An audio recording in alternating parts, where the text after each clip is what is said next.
I found my father's journal 3 weeks after we buried him, wedged behind a false panel in his workshop that I only discovered because I was tearing the whole place apart looking for his will. The leather cover was worn smooth, the pages yellowed and swollen from what looked like water damage. And when I opened it to the first entry, dated March 14th, 1997, my hands started shaking so badly I had to sit down on his workbench. The first line read, "In my father's precise handwriting, I have been meeting with a family of Sasquatch every Thursday evening for the past 6 months. And tonight, the youngest one brought me a gift. My name is Michael Hartley. I'm 42 years old, and until that moment in my late father's workshop, I thought I knew everything worth knowing about the man who raised me." Robert Hartley died on November 7th, 2005, from a massive heart attack while hiking alone in the Gifford Pinchot National Forest, the same stretch of Washington wilderness where he'd worked as a wildlife biologist for 33 years. We found him 2 days later, face down on a trail he'd walked 1,000 times, his backpack carefully positioned under his head like a pillow, his camera missing. The coroner said he'd died instantly. My sister Claire and I had spent the weeks since his funeral sorting through a lifetime of field notes, photographs of elk and spotted owls, and grant applications written in his meticulous script. We thought we were honoring his legacy. We had no idea we were missing the real story. I should explain that my father was not a fanciful man. He published 47 peer-reviewed papers on Pacific Northwest ecosystems. He testified before Congress twice about old-growth forest preservation.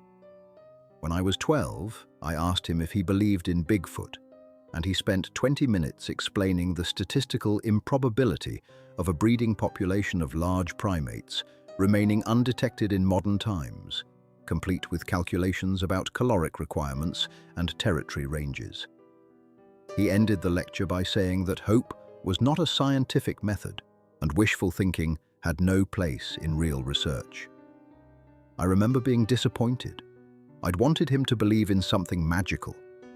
The journal was thick, maybe 300 pages, and as I flipped through it quickly that first night, I saw his handwriting filled every single page, dense paragraphs with occasional crude sketches in the margins. Some pages had what looked like botanical illustrations. Others showed rough maps with X marks and elevation notes. Near the back were photographs, the kind you print at home on photo paper, curling at the edges. I couldn't make out the details in the dim workshop light, but I saw shapes, large shapes, moving shapes. My heart was pounding so hard I could feel it in my throat. I took the journal home. I didn't tell Claire, not yet. I needed to understand what I was holding before I shared it with anyone, even my sister. That night, I sat at my kitchen table with a bottle of my father's favorite bourbon. The journal opened to that first entry, and I began to read. His voice came through so clearly that I could almost hear him speaking the words. That careful, measured tone he used when documenting his field observations. But what he was documenting should have been impossible. March 14th, 1997.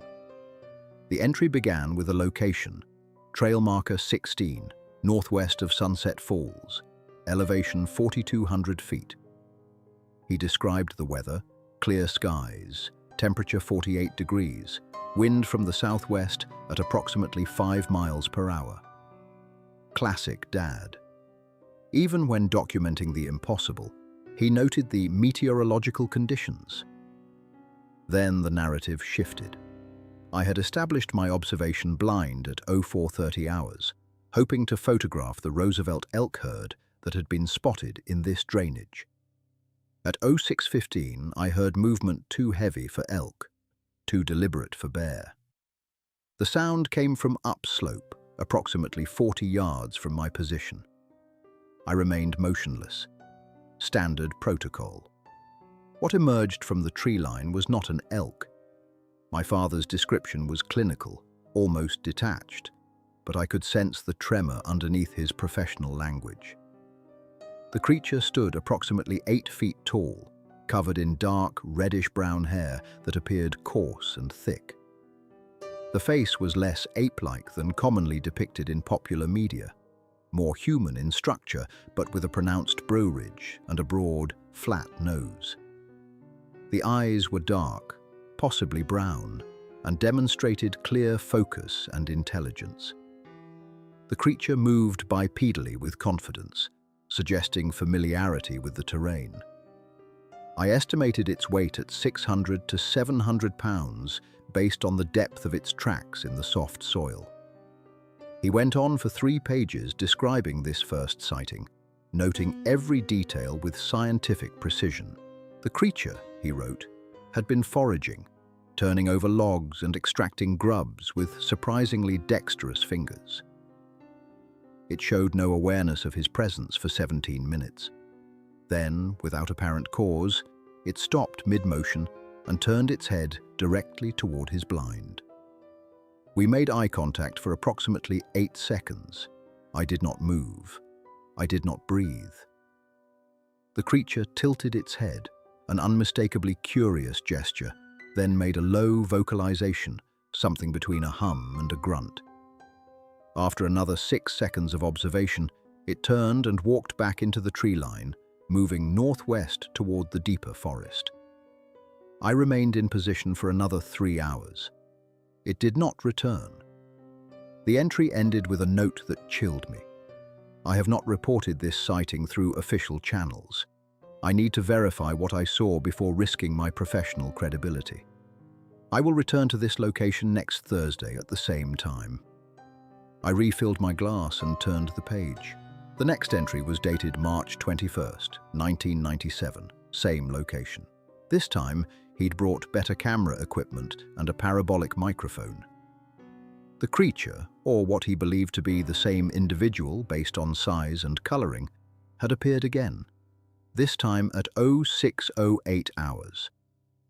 Dad had been ready. He described taking 43 photographs before the creature noticed him.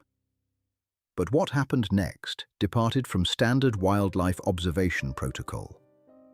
When the creature turned toward my position, I made a decision that contradicted my training.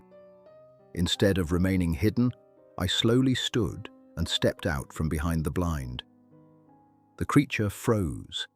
We observed each other from a distance of approximately 30 yards. I raised my hand, palm forward, in what I intended as a non-threatening gesture. The creature watched this movement with clear interest.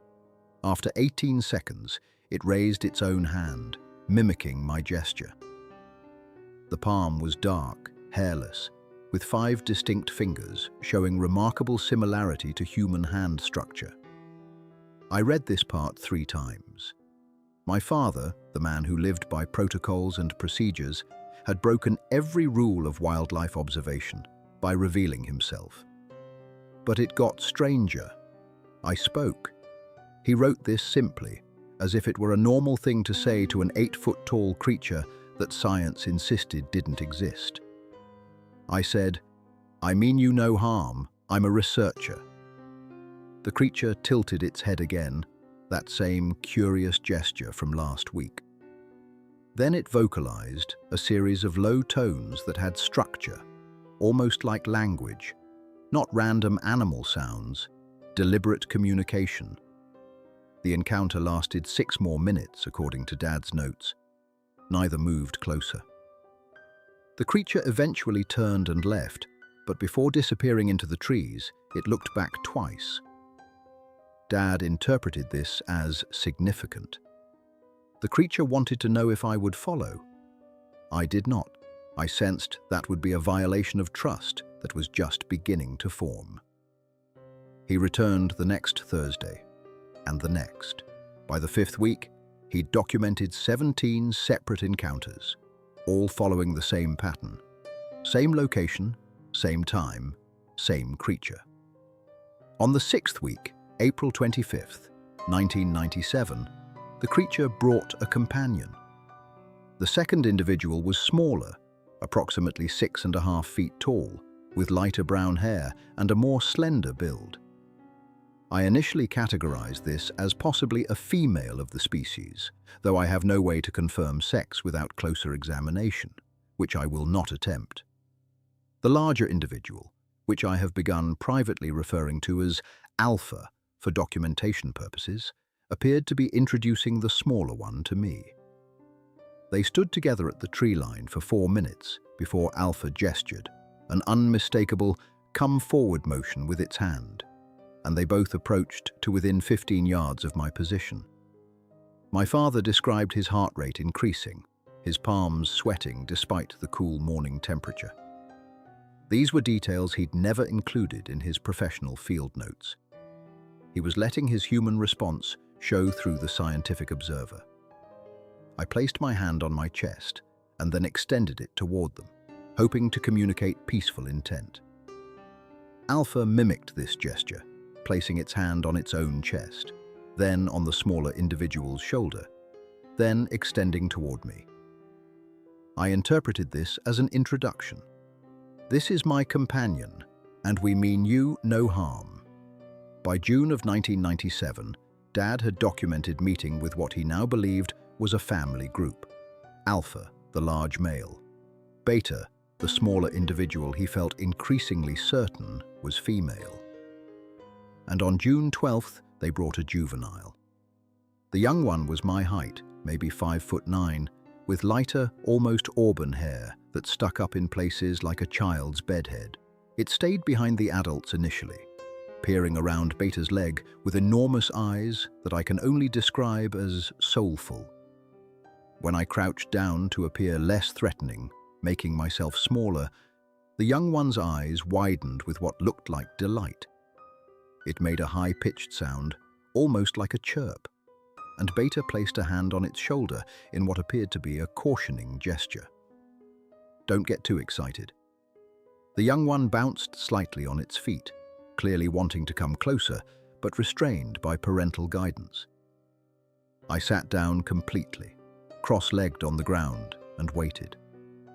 This was not about my research anymore. This was about earning trust. After 90 seconds, the young one pulled away from Beta and approached me with an awkward, adolescent gait. It stopped 5 feet away and stared at me with unself-conscious curiosity. I slowly reached into my pack and pulled out an apple, one of 3 I'd brought for my own lunch.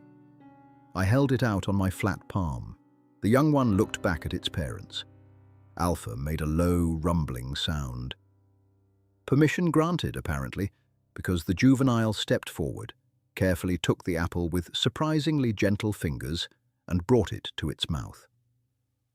It bit into it with a loud crunch that made me jump slightly, and the young one jerked back, startled by my reaction. Then it made a sound that I can only describe as laughter, a huffing, wheezing noise that shook its shoulders. It was laughing at me for being scared of an apple crunch. I had to stop reading and wipe my eyes. This was my father, the serious scientist, the man who rarely smiled, describing a Bigfoot juvenile laughing at him. The image was so absurd and so tender that I felt something crack in my chest. The entries continued through the summer of 1997. Every Thursday morning, without fail, Dad hiked to trail marker 16 and met with the family. He started bringing food, not as bait but as gifts. Apples, which they loved. Honey, which the juvenile went absolutely mad for, getting it all over its face and hands while the parents watched with what Dad described as weary parental recognition. He brought a harmonica once, on a whim, and played a simple tune.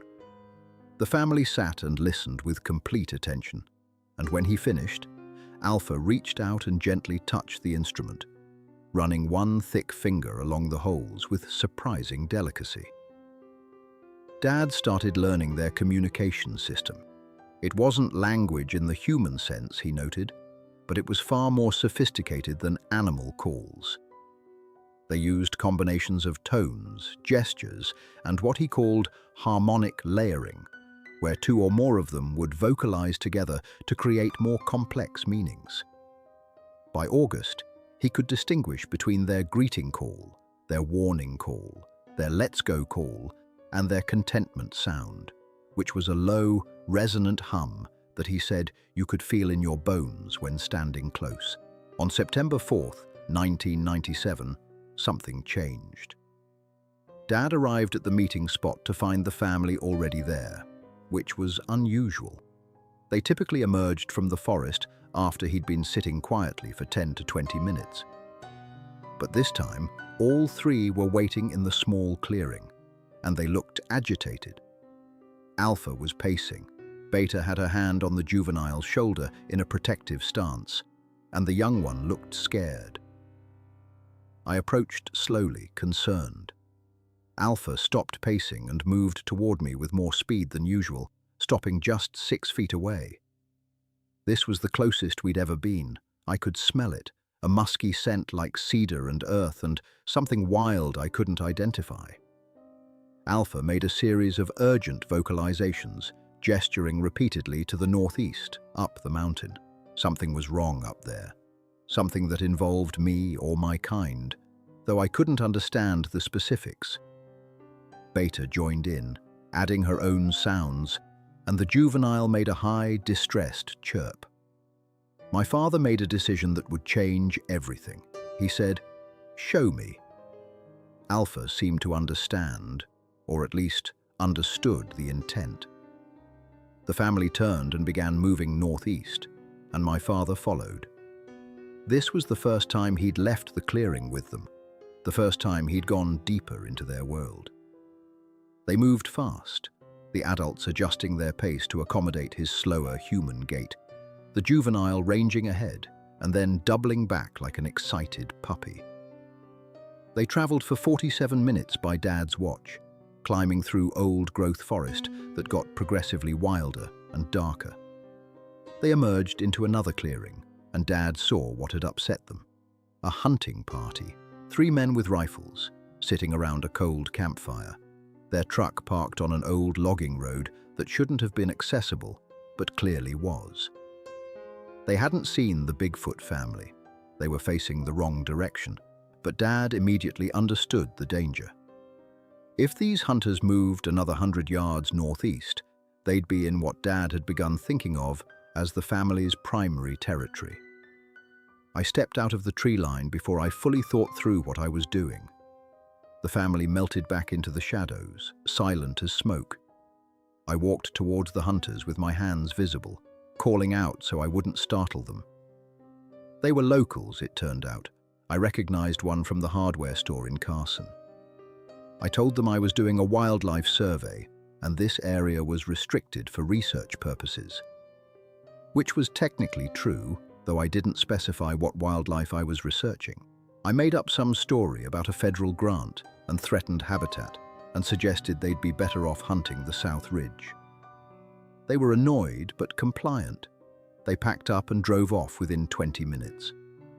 When I returned to where I'd left the family, they were waiting. Alpha approached me and did something that still gives me chills to remember. It placed one massive hand on my shoulder, the weight of it enormous, the warmth of it palpable, even through my jacket.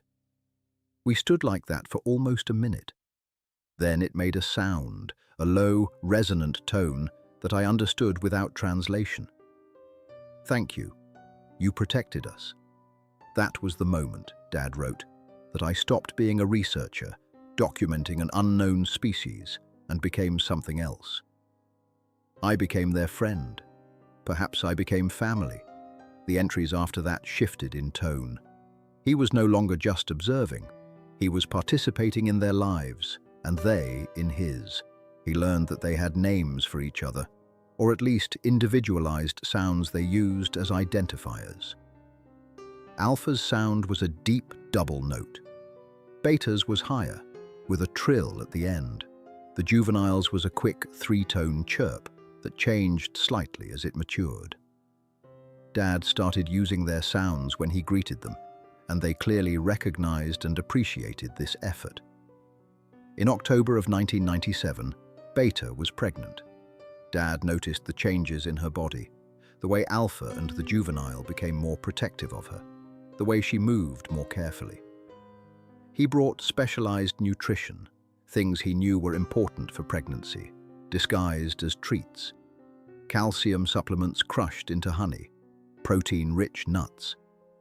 He felt absurd doing it, he wrote, like he was prenatal caring for a cryptid. But Beta accepted the offerings with what he interpreted as gratitude. On February 6, 1998, he arrived at the clearing to find only Alpha and the juvenile waiting. Both looked exhausted and stressed. Alpha made urgent vocalizations and gestured for Dad to follow. This time, they led him much deeper into the forest, to a location he estimated was 6 miles from any maintained trail. They took him to a cave, carefully concealed behind a waterfall that ran down the rock face. Inside, in the dry darkness, Beta was with her newborn. I understand that what I was witnessing should have been the scientific discovery of the century. I should have been documenting every detail, taking photographs, collecting samples. Instead, I sat quietly in the corner of that cave while a mother nursed her infant and her family kept watch. And I felt honored to be trusted with this moment. The infant was tiny, maybe 20 pounds, covered in soft, downy hair that was almost golden in color. Its eyes weren't open yet. It made small mewling sounds that could have come from any mammal baby. Beta looked at me with those deep brown eyes, and I saw in them the same exhaustion and joy and terror that I'd seen in my wife's eyes when Michael was born. I understood then that these beings weren't just biologically similar to humans. They experienced life with the same emotional depth we do. I had to put the journal down again. My father had never told me about this. He'd never shared that he understood, in that moment in the cave, the weight of parenthood, the vulnerability of new life. He'd been there for my birth. He'd felt what Beta was feeling, and he'd kept this parallel experience locked in a journal for the rest of his life. I picked up the journal again, hands steadier now, committed to reading all of it. The infant, who Dad started calling Gamma in his notes, grew rapidly. By April of 1998, it was walking. By June, it was climbing. By August, it was accompanying the family to the Thursday meetings, riding on Beta's back. The juvenile, now clearly an adolescent, was endlessly fascinated with its new sibling, playing with it the way young children play with babies, gentle but clumsy, occasionally getting corrected by Beta. Dad's double life became more complex. He was still publishing papers, still testifying about habitat preservation, still doing his official work. But his real research, the work that mattered to him, was understanding this family. He learned that they moved seasonally, following food sources and weather patterns. They had at least 3 different cave systems they used as home bases. They communicated across distances using wood-knocking patterns that carried for miles. They had what appeared to be social bonds with others of their kind, evidenced by encounters with different individuals that Alpha and Beta greeted with clear familiarity. In September of 1999, something happened that changed the dynamic again. Dad arrived for the Thursday meeting and found a 4th adult with the family, larger than Alpha, scarred across the chest and face, with graying hair around the muzzle. This new individual, Dad immediately sensed, was Alpha's father. The old male studied Dad with an intensity that made him uncomfortable, circling him slowly, making low vocalizations that sounded skeptical or challenging. Alpha intervened, making sounds and gestures that Dad interpreted as vouching for him, explaining their history. The standoff lasted nearly 10 minutes. Finally, the old male approached, leaned in close enough that Dad could feel its breath on his face, and made a single, decisive grunt. Then it turned and walked away, disappearing into the forest. Alpha relaxed visibly. Beta made a relieved chirping sound. Dad understood he'd been tested and had passed, though he still wasn't entirely sure how. The grandfather, Dad called him Elder in the journal, became a sporadic but significant presence. He didn't come to every meeting, but when he did, he brought a different energy. He was a teacher. He showed Dad things about the forest that Dad, despite 30 years of professional experience, had never noticed. How to read the age of a tree by the pattern of its bark. How to predict weather by watching the behavior of birds 3 days in advance. Where to find water in drought conditions. Elder communicated differently than the younger adults, using more gestures and fewer vocalizations, but his meanings were often clearer. Dad theorized that Elder had lived long enough to develop more sophisticated non-verbal communication, or perhaps Elder's hearing was declining with age. On June 3, 2000, Dad wrote about a moment that still makes me emotional to read. He'd brought his camera that day, as he often did, though he'd stopped taking exploitative photographs years ago. Now he just documented moments, with permission. The adolescent, now nearly adult-sized, approached him and gestured toward the camera, clearly curious. Dad showed it how the camera worked, let it look through the viewfinder. The young one's eyes went wide with wonder, seeing the world magnified and focused. It pointed at Beta, wanting Dad to take a picture. Dad did. Then the adolescent gestured for the camera to be turned around. It wanted a picture of itself. Dad set up the camera on a tripod with a timer and showed the young one how to press the button. Then he stood next to it, this massive being that had been a juvenile eating apples when they first met, and they took a photograph together. My father and a Bigfoot, side by side, both looking at the camera with expressions that can only be described as happy. That photograph was in the journal, tucked between pages. I stared at it for 20 minutes. It was real. It was undeniably real. The entries continued through 2001, 2002, 2003. Gamma grew from infant to toddler to child. The adolescent became an adult, started showing interest in a young female from another family group. Elder's visits became less frequent, his movements slower. Beta had another infant in 2002, a vigorous little male that Dad named Delta. The family expanded and changed and lived their lives, and every Thursday, my father was there to witness it. But in 2004, the tone of the entries shifted. Dad started writing about development pressures, new logging proposals, expanded hunting permits. He was fighting these in his professional capacity, but now his motivation was personal. He was protecting specific beings he loved.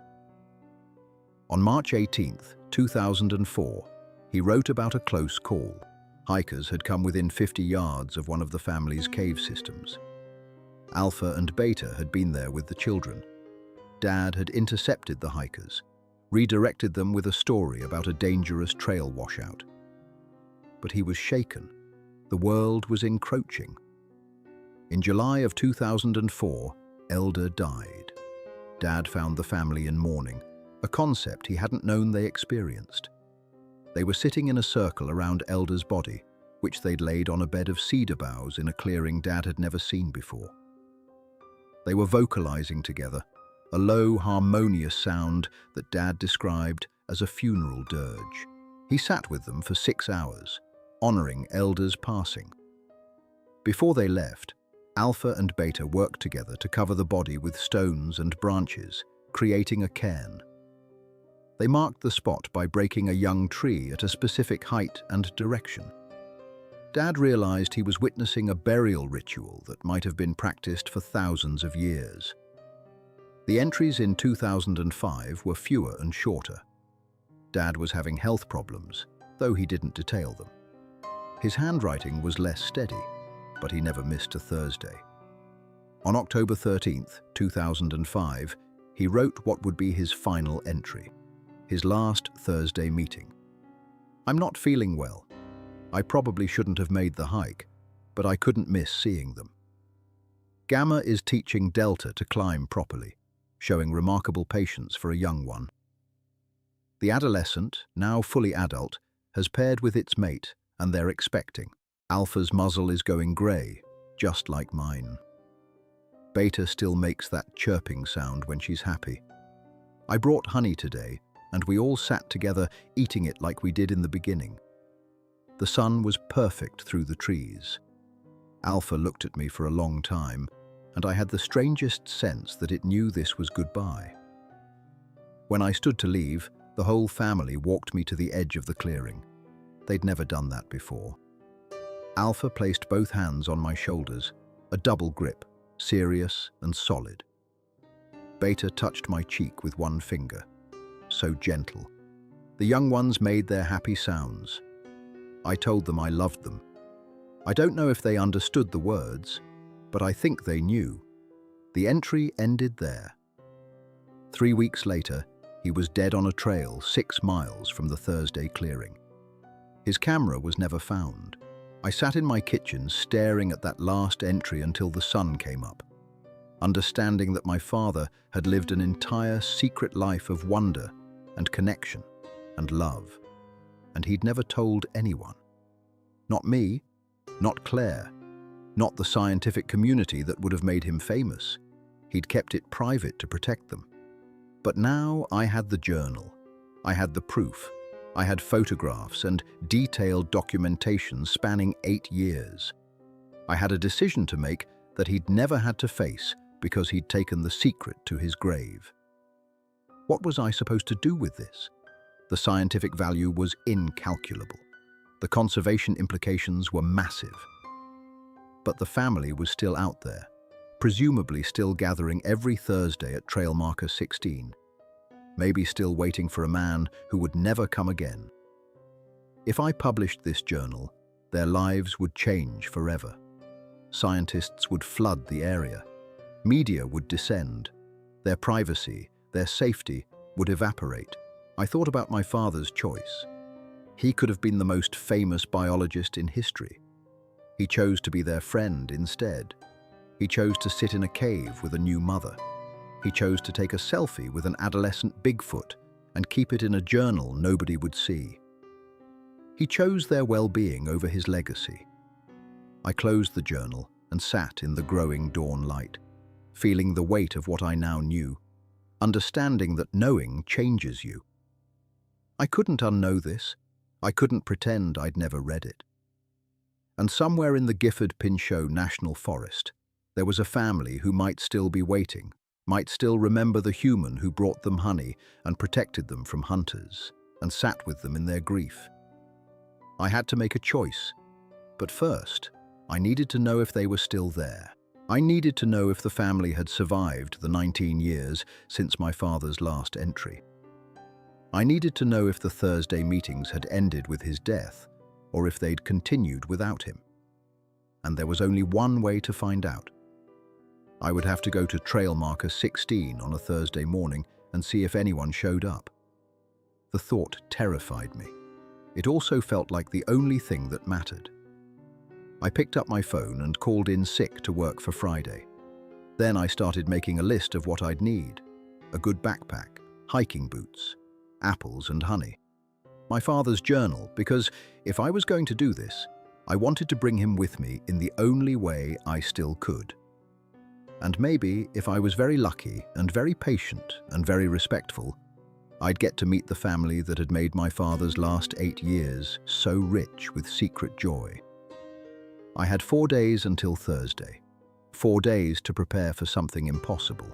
4 days to figure out what I'd say if an 8-foot-tall being stepped out of the trees and looked at me with those deep, intelligent eyes. I thought about my father's first entry, that careful scientific description giving way to wonder. I thought about him sitting in a cave with a newborn, understanding parenthood across species. I thought about his last words in the journal. I told them I loved them. Maybe that's all anyone could say when faced with the miraculous. Maybe love was the only reasonable response to the impossible made real. I hoped I'd have the chance to find out. Those 4 days felt longer than the 3 weeks since Dad's funeral. I spent Monday gathering supplies, trying to replicate what my father might have brought. I bought the exact brand of honey he mentioned in the journal, the organic wildflower honey from the farmer's market in Stevenson. I picked out 12 perfect apples from the grocery store, examining each one like I was preparing an offering for royalty.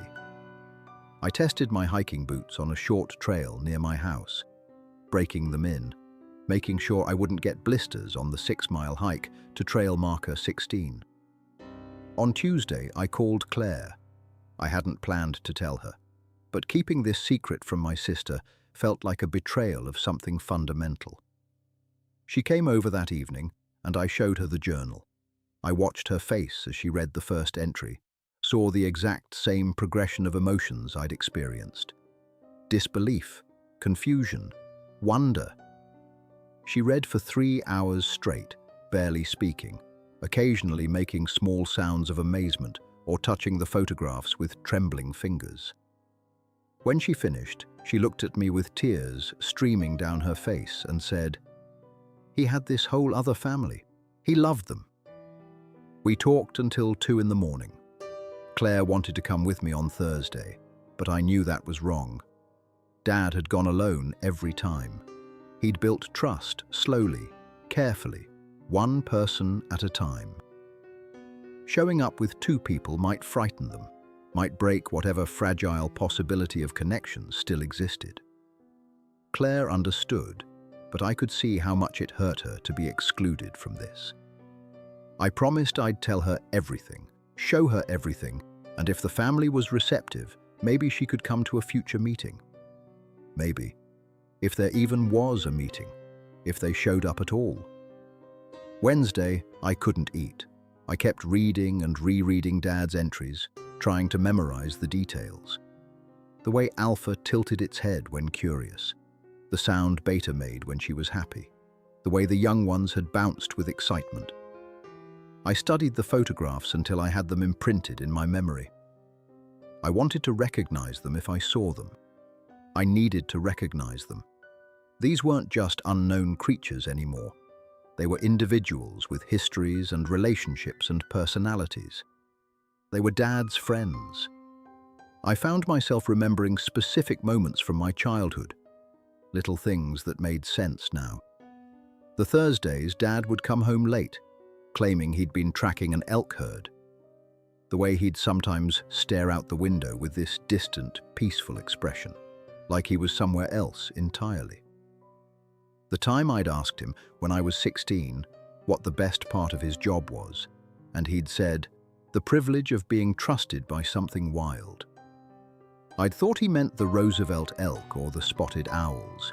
I'd had no idea he was talking about a family that shouldn't exist, beings that had chosen to trust him with their lives and their secrets. All those years, he'd carried this knowledge alone, protecting them even from his own children. Wednesday night, I barely slept. I kept thinking about my father making this same hike every Thursday for 8 years. Rain or shine, healthy or sick, he'd made the commitment. The family had trusted him because he'd been reliable. He'd shown up. What if they'd kept coming after he died? What if they'd waited, week after week, month after month, for 19 years, wondering why their friend had abandoned them? The thought made my chest ache. But another thought was even worse. What if they hadn't waited? What if they'd given up after a few missed meetings, assumed he'd betrayed them, moved on to territories deeper in the wilderness where no human could follow? What if I hiked to that clearing tomorrow and found nothing but empty forest and the ghost of my father's secret? I would never know if they were real, if any of it had been real, or if I'd be left with just a journal and photographs that could be dismissed as elaborate forgeries. Thursday morning, I was on the road by 4 a.m. The drive to the Gifford Pinchot took 90 minutes from my house in Portland. I parked at the same trailhead Dad had used, the small gravel lot that serviced 3 different trails. At 5:15 a.m., it was still dark, the air cold enough to see my breath. I shouldered my pack, checked my flashlight, and started hiking. I knew from Dad's notes that it took him approximately 90 minutes to reach trail marker 16 from this trailhead. I'd given myself 2 hours, accounting for my inferior navigational skills and slower pace. The trail was well maintained for the first mile, then deteriorated into something more primitive. I was grateful for the flashlight and for Dad's detailed directions in the journal.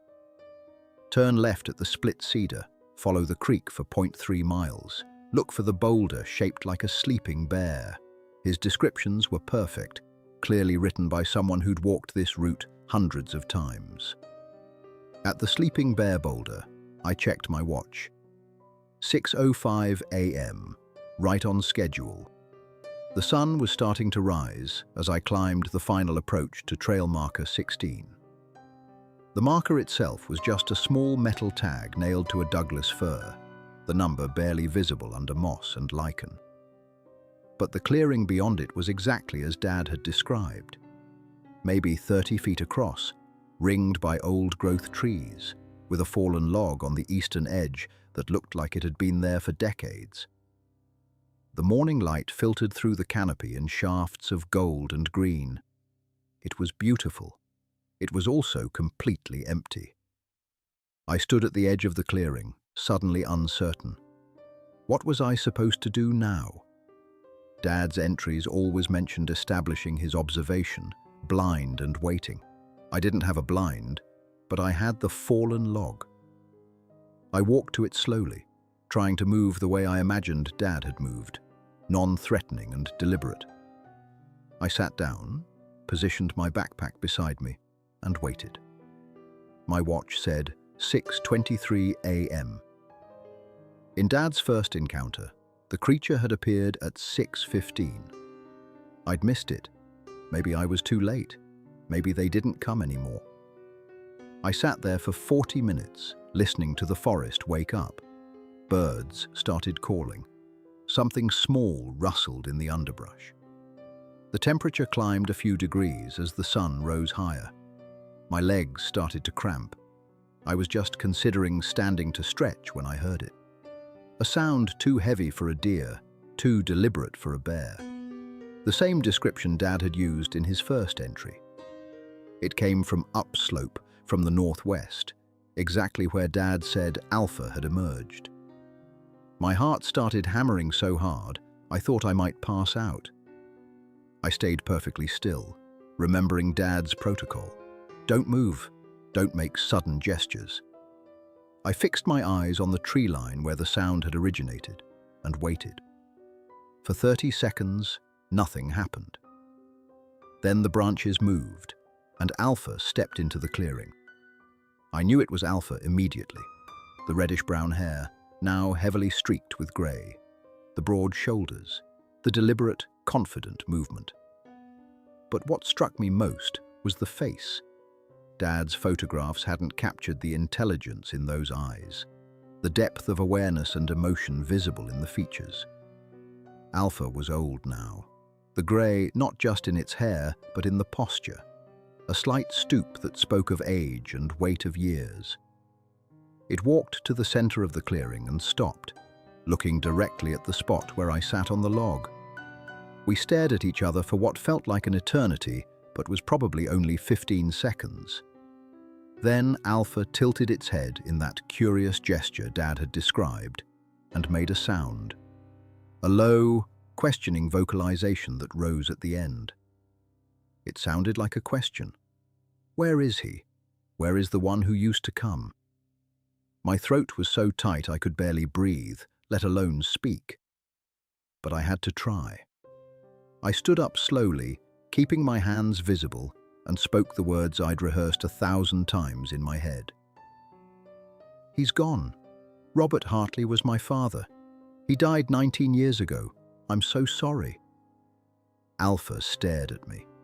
I had no idea if it understood words, but it clearly understood tone. It made another sound, lower this time, sadder. Then it looked past me, into the forest behind me, as if searching for Dad in the trees. When its gaze returned to me, I saw something in those eyes that made me want to weep. Grief, recognition, understanding. It knew. Maybe it had known for 19 years. I reached into my backpack, moving slowly, and pulled out the honey. I held it up so Alpha could see it. He wrote about you, all of you. He documented everything. He loved you. My voice broke on the last word. He brought you honey. I brought honey too. Alpha watched me set the honey jar on the fallen log. Then it made a huffing sound and looked toward the tree line again. I followed its gaze and saw them emerge. Beta, older but unmistakable, her lighter brown hair now silver around her face. Behind her came 3 younger adults, one of whom I recognized from the photographs as the adolescent, now fully mature with a mate beside it. And with them were 2 juveniles, maybe 7 or 8 years old, bouncing with that same excited energy Dad had described. They approached cautiously, Beta hanging back with the young ones while the adults moved forward.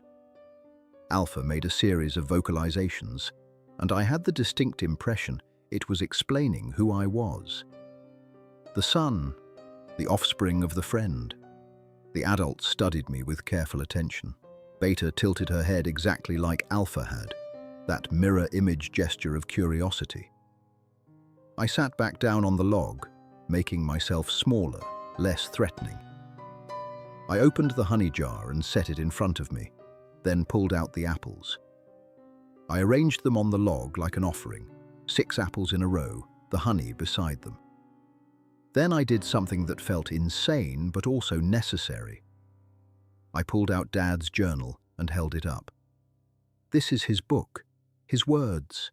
He wrote about meeting you every Thursday. He wrote about Beta having babies. He wrote about Elder's funeral. He wrote about all of it. I opened the journal to one of the photographs, the one of Dad and the adolescent together, both looking at the camera. I held it up so they could see. Alpha made a sharp sound, almost like a gasp. It moved forward quickly, coming within 10 feet of me, closer than it had been before. It stared at the photograph with what I can only describe as recognition and longing. Then it looked at me, really looked at me, and I saw it making the connection, the resemblance, my father's eyes, my father's height, the genetic echo. Alpha reached out one massive hand, and I understood what it wanted. I held the journal steady, let it touch the photograph. Its finger, thick and powerful but surprisingly gentle, traced the outline of Dad's face in the picture. It made a sound, soft and low, that needed no translation. I miss him. The moment broke something in me. I started crying, not quiet tears, but full sobs that shook my shoulders. I miss him too, I managed to say. I miss him so much. And I didn't know about you. I didn't know he had this. I didn't know he had all of you. Alpha withdrew its hand and made a series of vocalizations to the others. Beta came forward then, bringing the young ones with her. They gathered around the log, the adults sitting, the juveniles standing but curious. Beta reached for one of the apples, took it with careful fingers, and bit into it with that same loud crunch Dad had described. The sound made the young ones jump and then make that huffing, wheezing laugh. Beta looked at me and made her happy chirp, the exact sound Dad had written about. Despite my tears, I laughed. We sat together for 2 hours. The family ate the honey and the apples. The young ones, emboldened by the adults' calm, came close enough to touch my backpack, to examine my boots, to stare at the journal with wide eyes. The adult who'd been the adolescent in Dad's time sat beside Alpha, and I could see the grey in its muzzle too. 2 generations of aging, mirrored. The mate stayed close, protective, occasionally making soft sounds to the others. I tried to explain what had happened to Dad. I showed them more photographs from the journal. I told them about finding the journal after he died, about reading his words, about learning of their existence. I had no idea how much they understood, but they listened with complete attention.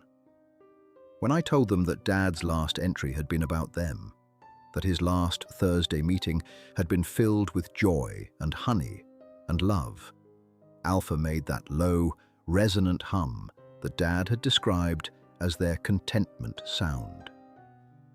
It vibrated through the clearing like a physical presence. As the sun climbed higher, approaching 9 a.m., the family began to stir restlessly. They were preparing to leave. I understood. This had been Dad's time, the early morning hours, and they had their own lives to return to. Alpha stood first, and the others followed suit. But before they left, Alpha approached me one more time. It placed both hands on my shoulders, that same double grip Dad had described from his last meeting.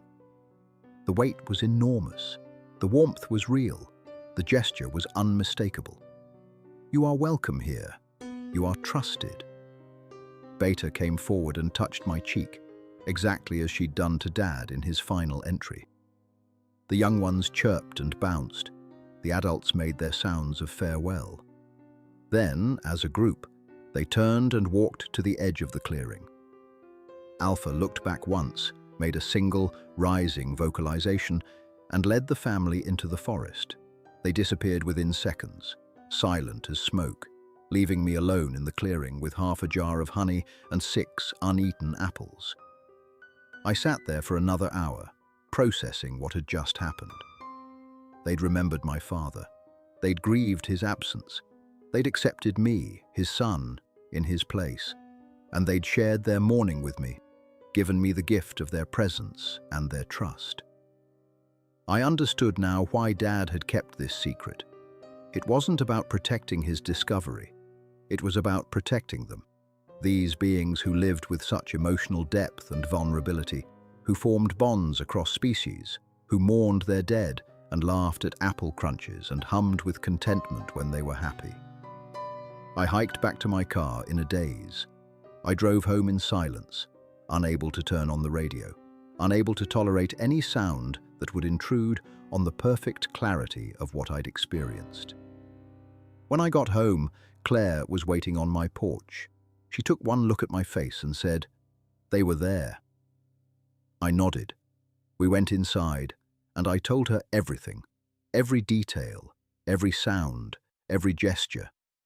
I showed her the photographs I'd shown them, told her about Alpha touching Dad's face in the picture, about Beta's happy chirp, about the young ones who represented the continuation of the family Dad had known. Claire cried. I cried again. We sat together in the weight of understanding that our father had lived a double life, and the secret life had been the more real one. "What are you going to do with the journal?" Claire asked eventually. It was the question I'd been avoiding since the moment I found it. I thought about the scientific community that would dissect every word. I thought about the media circus that would descend on the Gifford Pinchot. I thought about what would happen to Alpha and Beta and their children and grandchildren if the world knew they existed. I thought about hunters and researchers and photographers and tourists flooding into their territory, disrupting their lives, stealing their privacy, turning their existence into a spectacle. Then I thought about Alpha's hands on my shoulders, Beta's gentle touch on my cheek, the young one's laughter, the family sitting together in the clearing, eating honey in the morning light, trusting me because I was my father's son. I thought about Dad's choice, the fame he'd sacrificed, the legacy he'd traded for their friendship. "Nothing," I said. "I'm going to do nothing with it. I'm going to keep Dad's secret." Claire looked at me for a long moment, then nodded. He'd want that. He did want that. He had 8 years to publish. He chose not to. I picked up the journal, held it carefully. This isn't mine to share. It's theirs, their story, their lives. They trusted him, and now they've trusted me. I won't betray that. "So what will you do?" Claire asked. I smiled, the first real smile since Dad's funeral. "I'll go back next Thursday, and the Thursday after that, And every Thursday I can manage. I'll bring honey and apples. I'll sit with them. I'll be their friend, like Dad was. And I'll document it, like he did, but only for us, for our family, so we remember. Claire reached across and squeezed my hand. Can I come? Eventually. Eventually, I agreed.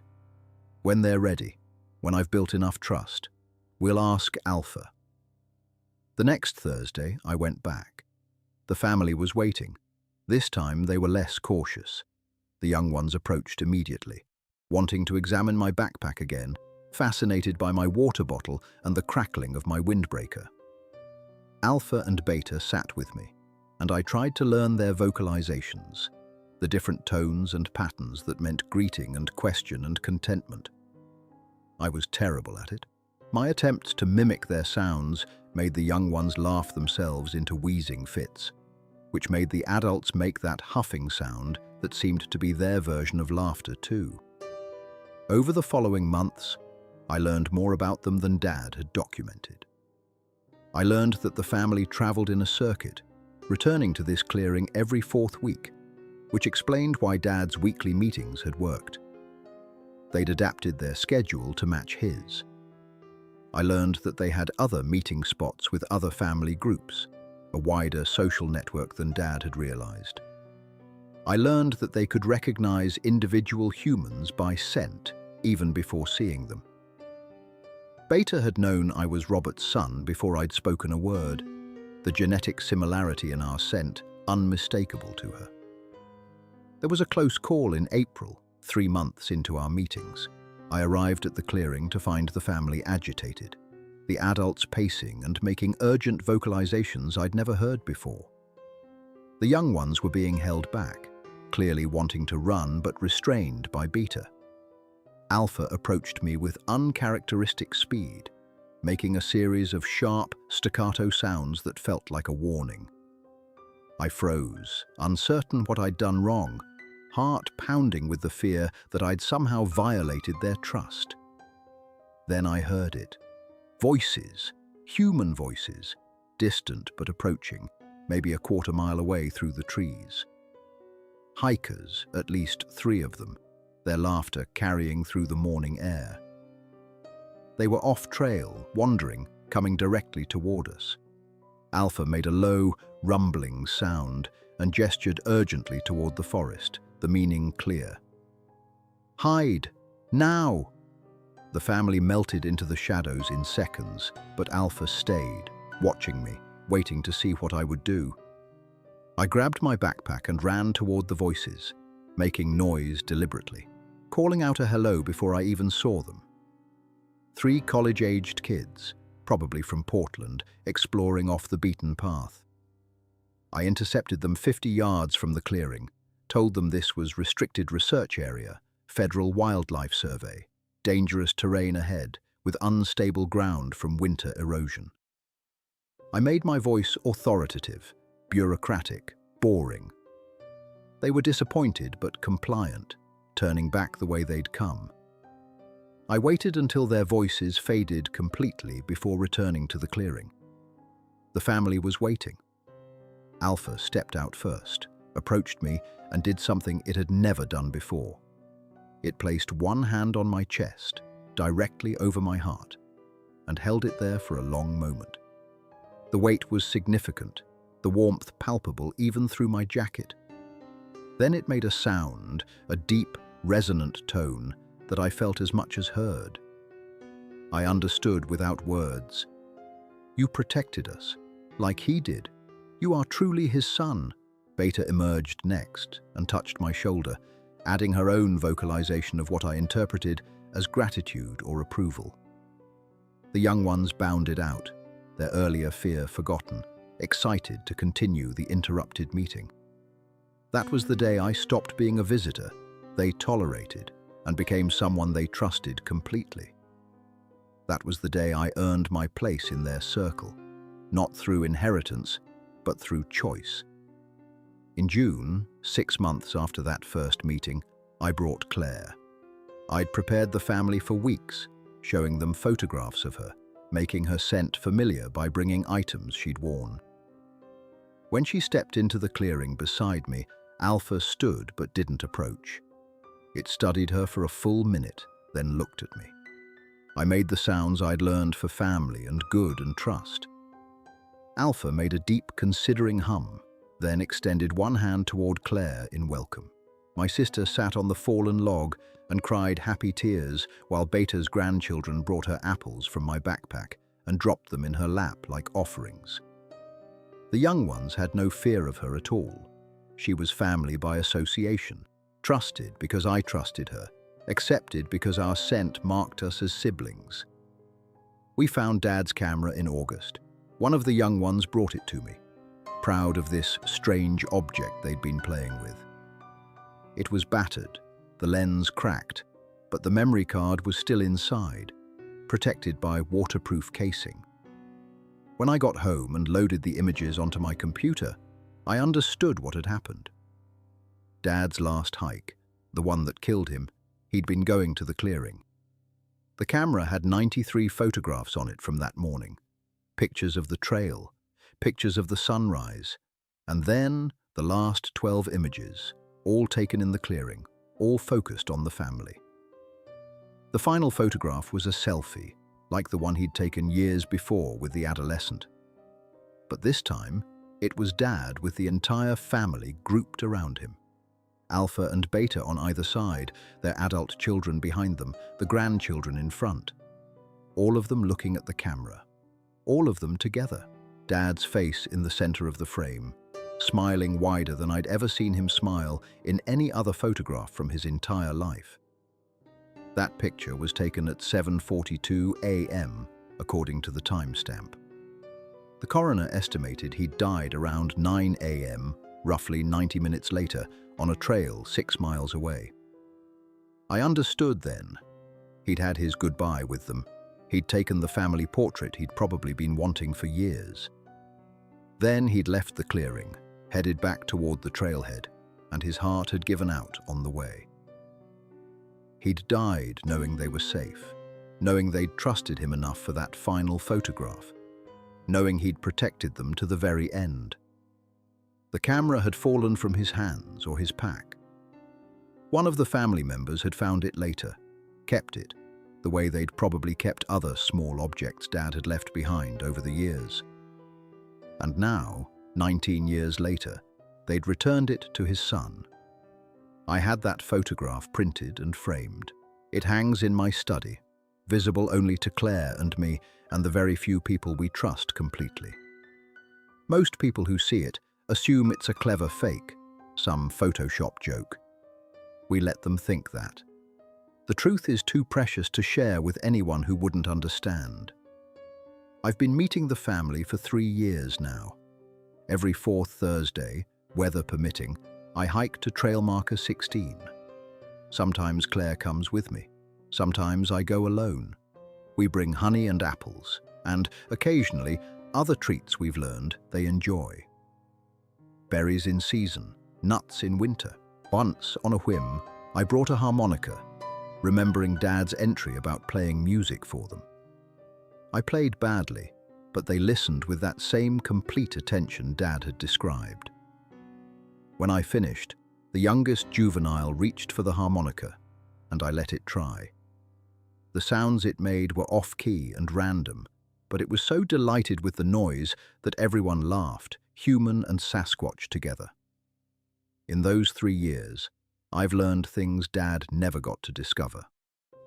I learned that they have a gesture for gratitude, a specific placement of both hands over the heart, followed by extending them outward, palms up.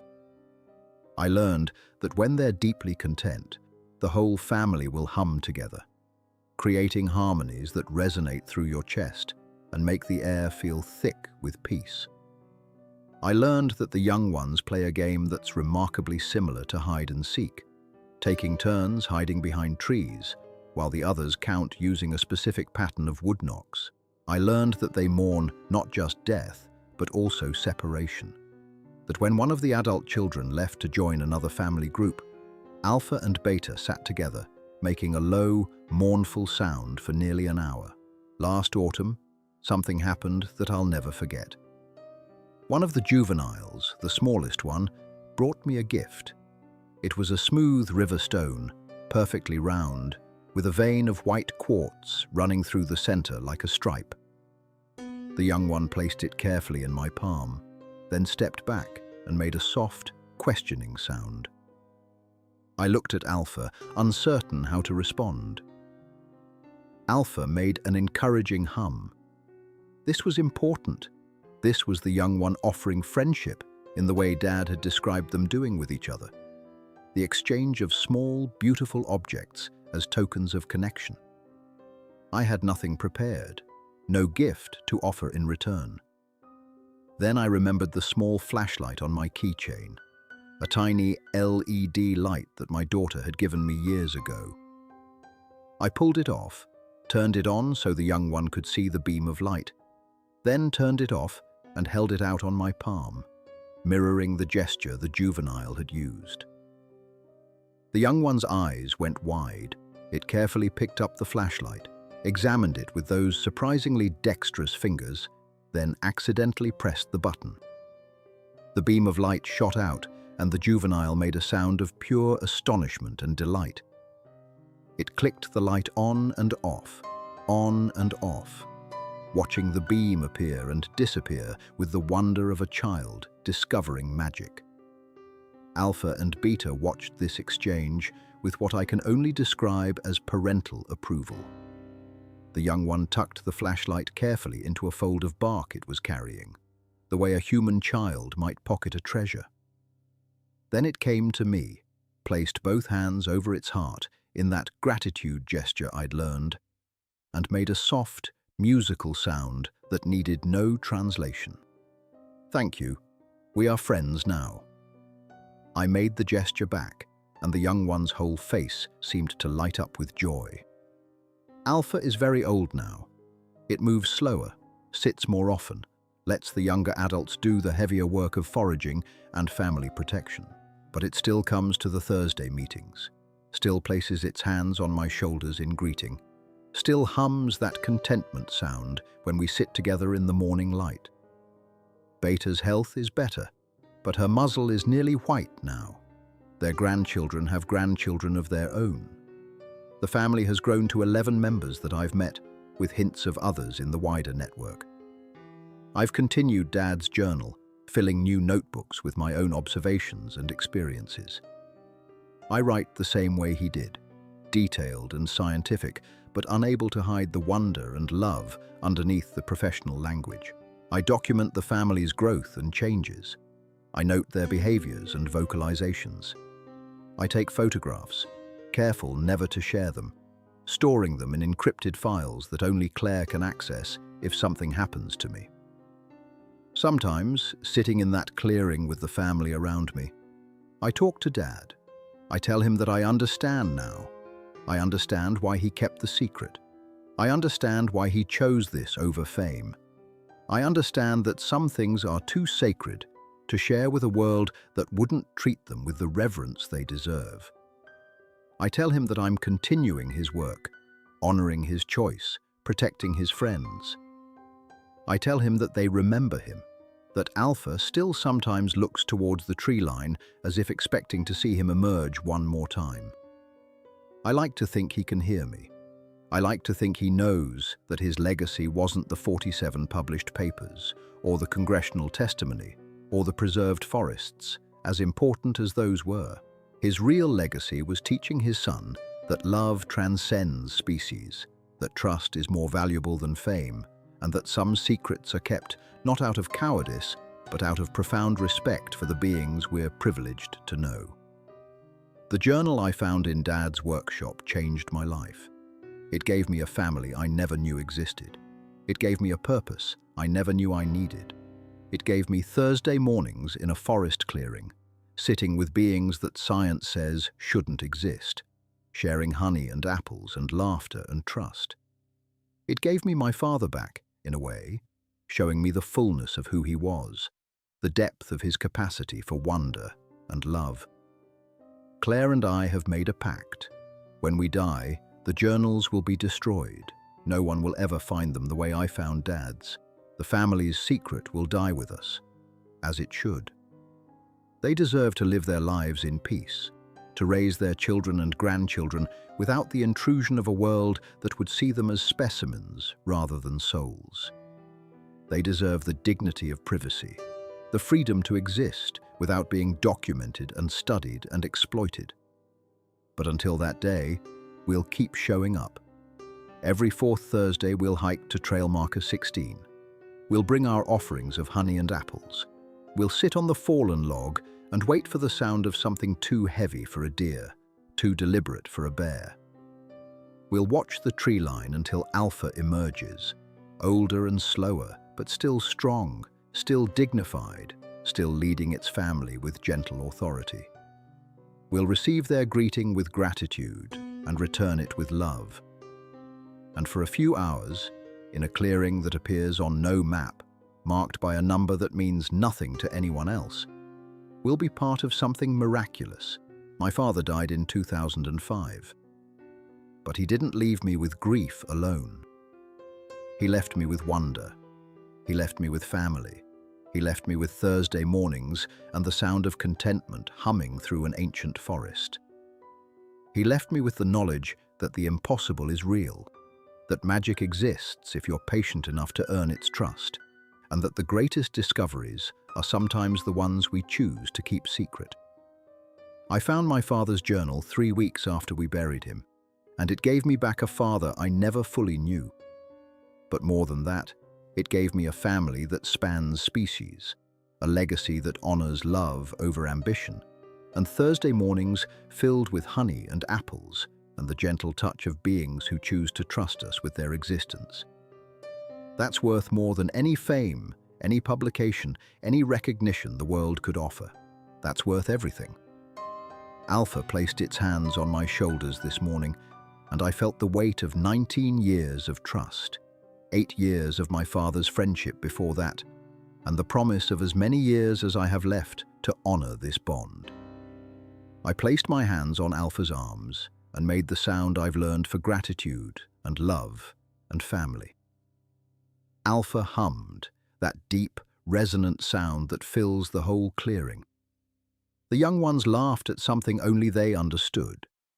Beta chirped her happiness. And somewhere, I like to think, my father smiled. This is his journal. This is our story. This is the secret we'll keep until the day we die.